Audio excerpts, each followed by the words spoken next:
ಹುಡುಗಿ ನೋಡ್ಕೊಂಡು ಹೋಗಿ ಆಗಲೇ 2 ದಿನ ಆಗೋಯ್ತು. ಏನಂದ್ರು ನಿಮ್ಮಮ್ಮ? ಒಪ್ಪಿಗೆ ಆಗಿದ್ದಾಳಂತ ನನ್ನ ಮಗಳು? ಹಾಂ, ನಮ್ಮನೇಲಿ ಎಲ್ರಿಗೂ ಒಪ್ಪಿಗೆ ಆಗಿದ್ದಾಳೆ, ನನಗೂ ಕೂಡ.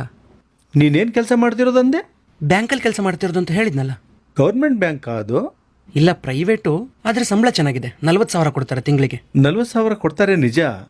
ಆದರೂ ನನ್ನ ಕೆಲಸ ಪರ್ಮನೆಂಟ್ ಅಲ್ಲ ಅಂದಂಗೆ ಆಯಿತು. ಒಂದು ವೇಳೆ ನಾಳೆ ನೀ ಸತ್ತು ಹೋದರೆ ನಿನ್ನ ಕೆಲಸದಿಂದ ನನ್ನ ಮಗಳಿಗೆ ಏನು ಸೆಕ್ಯೂರಿಟಿ ಸಿಗುತ್ತೆ? ಆವಾಗ ಅವಳ ಗತಿ ಏನು?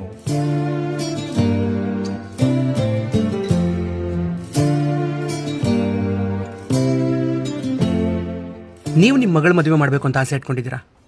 ಒಂದು ವೇಳೆ ಮದುವೆ ಮಾಡೋಕ್ಕೂ ಮುಂಚೆ ನೀವು ಸತ್ತು ಹೋದರೆ ಅವಾಗ ನಿಮ್ಮ ಮಗಳ ಗತಿ ಏನು?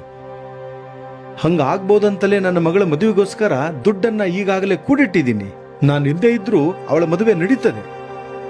ಅಂದರೆ ನಿಮ್ಮ ಕೆಲಸದಿಂದಾನೂ ನಿಮ್ಮ ಮಗಳಿಗೆ ಸೆಕ್ಯೂರಿಟಿ ಸಿಗಲ್ಲ ಅಂದಂಗಾಯ್ತು. ಅದಕ್ಕೆ ನೀವೇ ದುಡ್ಡು ಜೋಡಿಸಿದ್ದೀರಾ.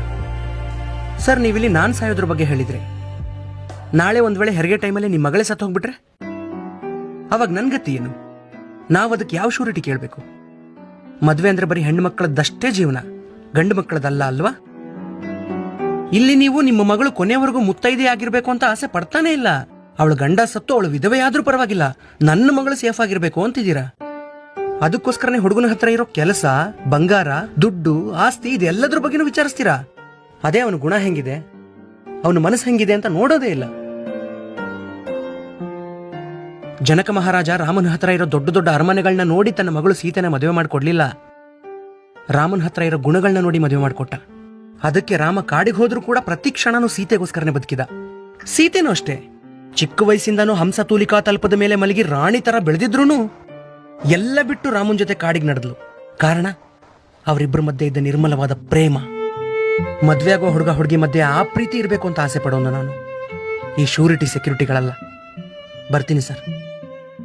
ಸಾರಿ ಕಣಪ್ಪ ಸುಬ್ಬು, ಬೇಜಾರು ಮಾಡ್ಕೋಬೇಡ. ಸರ್, ಒಂದು ಹೆಣ್ಣಿನ ತಂದೆಯಾಗಿ ನೀವು ನಿಮ್ಮ ಮಗಳ ಭವಿಷ್ಯದ ದೃಷ್ಟಿಯಿಂದ ಆ ರೀತಿ ಯೋಚನೆ ಮಾಡಿದ್ದು ತಪ್ಪಲ್ಲ. ಆದರೆ ನಿಮ್ಮ ಆ ಮಾತಿಂದ ಇನ್ನೊಬ್ಬರ ಮನಸ್ಸಿಗೆ ಎಷ್ಟು ನೋವಾಗುತ್ತೆ ಅಂತ ಯೋಚನೆ ಮಾಡದೆ ಮಾತಾಡಿದ್ದು ತಪ್ಪು. ನಮ್ಮಮ್ಮ ಇಲ್ಲಿದ್ದಿದ್ರೆ ಹತ್ತು ಬಿಡ್ತಾ ಇದ್ರು.